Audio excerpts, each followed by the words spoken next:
I'm Lauren, that awkward plant girl. Welcome back to my channel. It's so good to see you guys. Thank you guys for popping in. Today we're going to be cleaning out my landing zone terrarium. The reason I call it my landing zone is because it's essentially where all of my new plants come in that are pretty small, that need high humidity.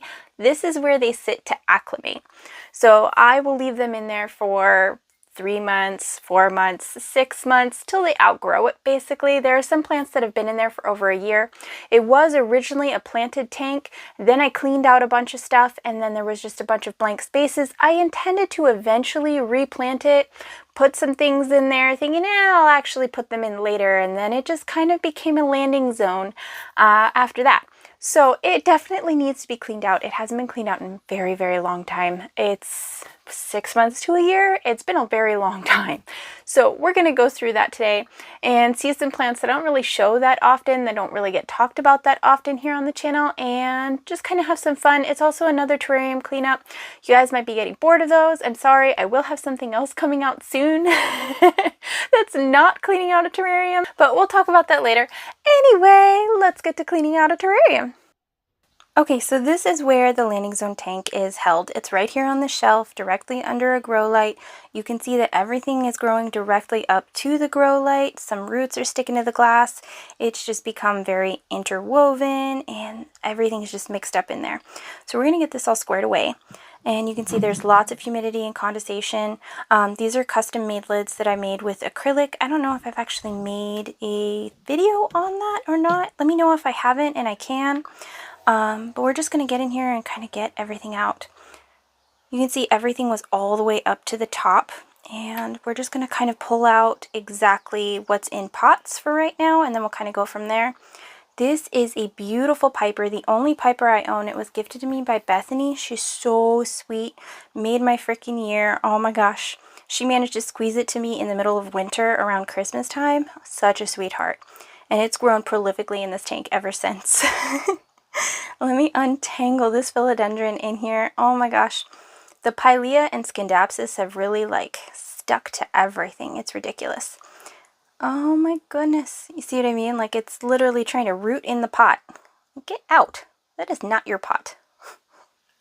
Oh my gosh. This is a Philodendron Summer Glory. It's so beautiful. It's got pink veination. When it first comes out, it's very vibrant.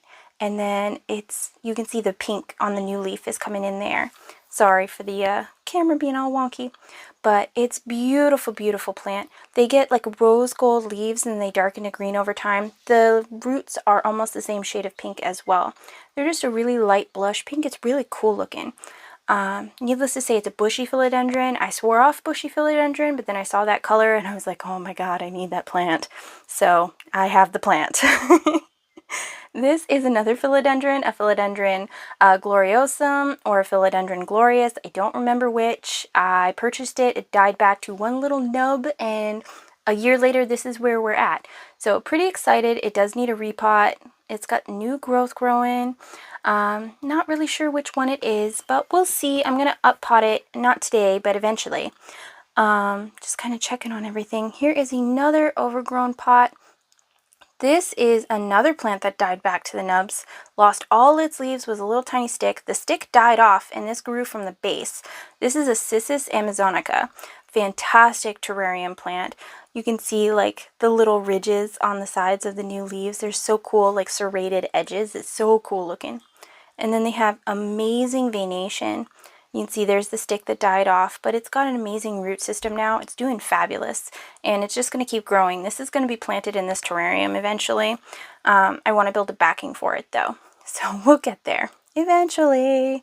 So many projects in so little time. Let's see what else we can kind of squeeze out of here. This Pilea this is called the Friendship Pilea. Now I know why. It literally takes over everything. It wants to share itself everywhere. It wants to be everybody's friend. It's grown in every one of these pots. This is a Philodendron El Choco Red. It does have a red back sometimes, but it's not right now. I chopped it up actually and gifted it to a couple of friends. So this is what's left. It's also losing a leaf, so it's kind of in recovery mode right now. But it's kind of interesting to know that different conditions cause it to have a red back or not, which is kind of cool. This is an anthurium. I'm sorry, these are the anthurium seedlings. They're finally starting to mature. I kept allowing them to dry out, so they got a little cranky, but they're better now. Basically, they just want to live in water. They are thirsty as heck, man. Oh my gosh. This is a philodendron mame, but it is stuck. It's fully rooted in this tank. It's going to need a repot. I don't have anything to repot it in, though. So, yeah. It's mainly like a perlite and bark mix. It died all the way back, and then it's regrown. I'm sorry, I was mistaken. It's just in perlite. But you can see that it rooted in the actual. Look at the little fuzzy roots. Oh my gosh, so freaking beautiful. But it rooted in the actual tank, so it definitely needs a repot. And that's just a cup of perlite. Sorry, I'm very excited over this. This is a Peperomia keto. It's like an orange Peperomia, but because it's so close to the grow lights in this tank, it's getting too much light and the color is kind of bled out, unfortunately. Yeah, that's the technical term. It's just faded because of sunburn, but yeah. It'll come back. I need to chop and prop it.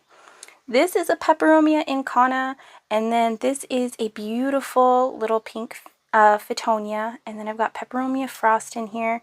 This was the last remnants of a maidenhair fern, and it totally sprouted all of this from like a little teeny tiny pinprick of a stick of a maidenhair fern.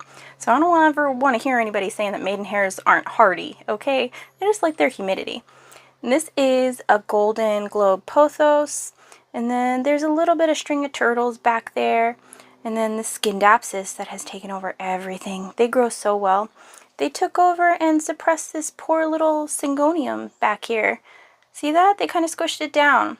So we're going to chop all that off in a second and let that poor little syngonium go, because I don't have the rest of that syngonium. That's all the syngonium I've left. And then this is more Phytonia. There's a Peperomia pink lady down there, which is a hot item right now. I'm really sharing it with a lot of my friends. This is that Pilea, which is so pretty, but I'm going to have to chop up so much of it. This is what the Scindapsus looks like when it's gotten too much light and then the leaf has sat up against the top with the humidity. You can see that it's just not happy. And then here is, I don't know how this thing reverted. This is a Marble Queen Pothos and more Phytonia. But you can see that it actually reverted and became half and half, maybe too much light. That's an interesting thing. I don't know. And you can see like this Pilea is just everywhere. But I'm trying to show you down here.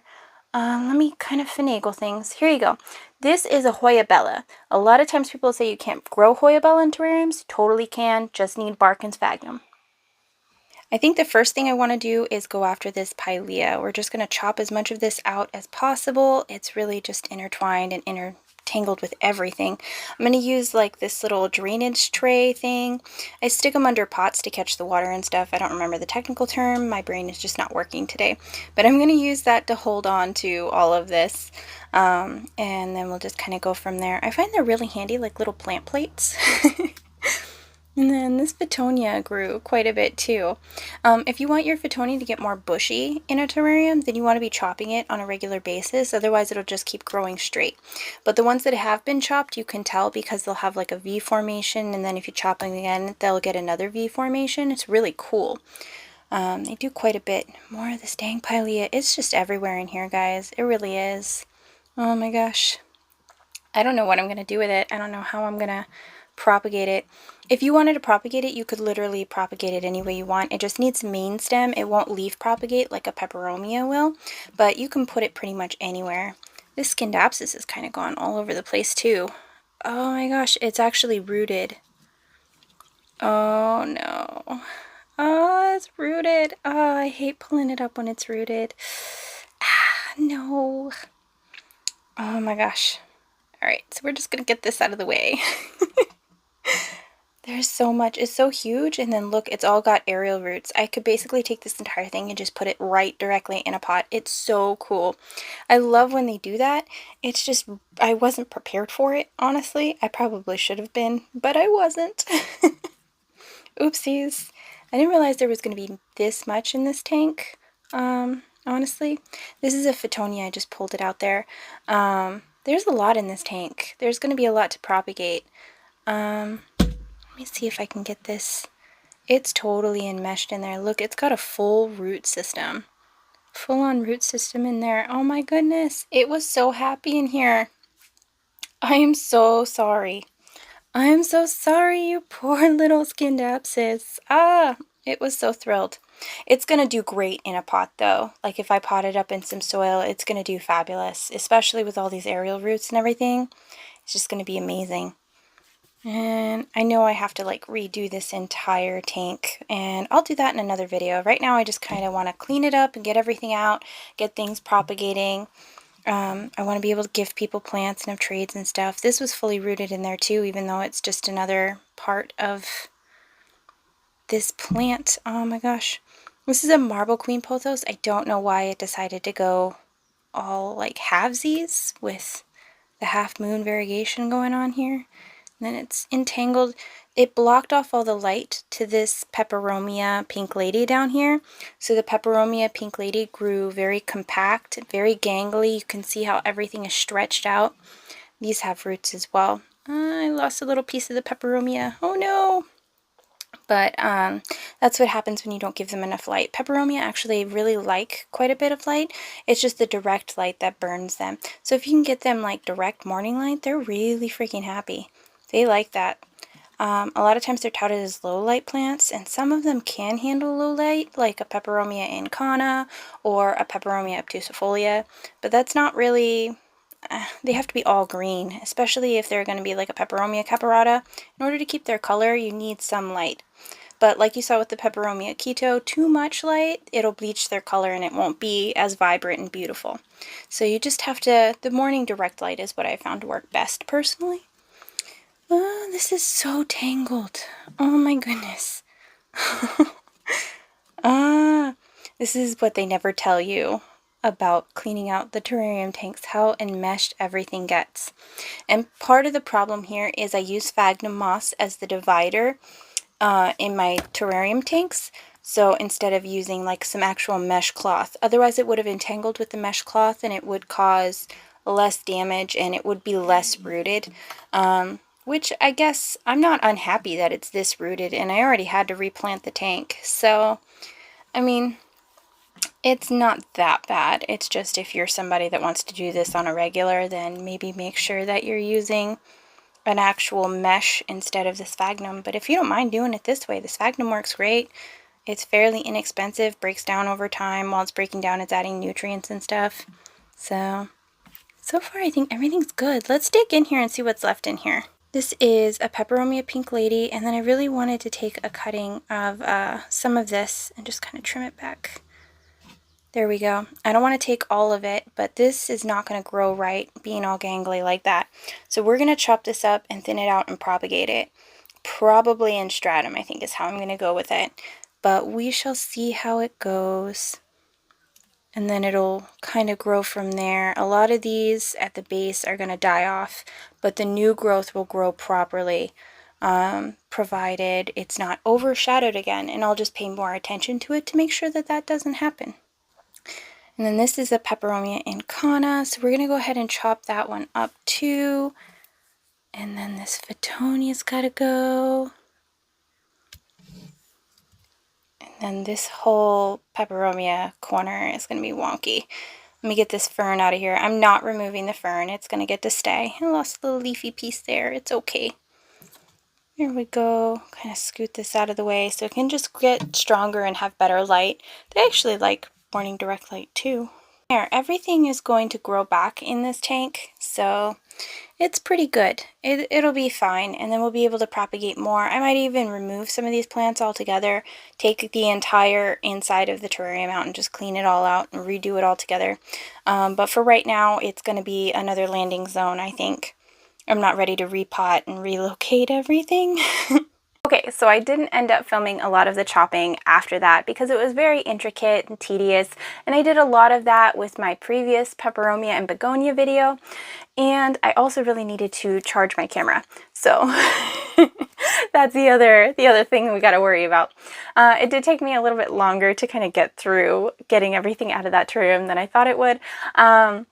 But I do want to show you how everything ended up, how I ended up propagating everything, and what it all looks like. So we're going to get into that now. I did want to show you what ended up being back in this tank.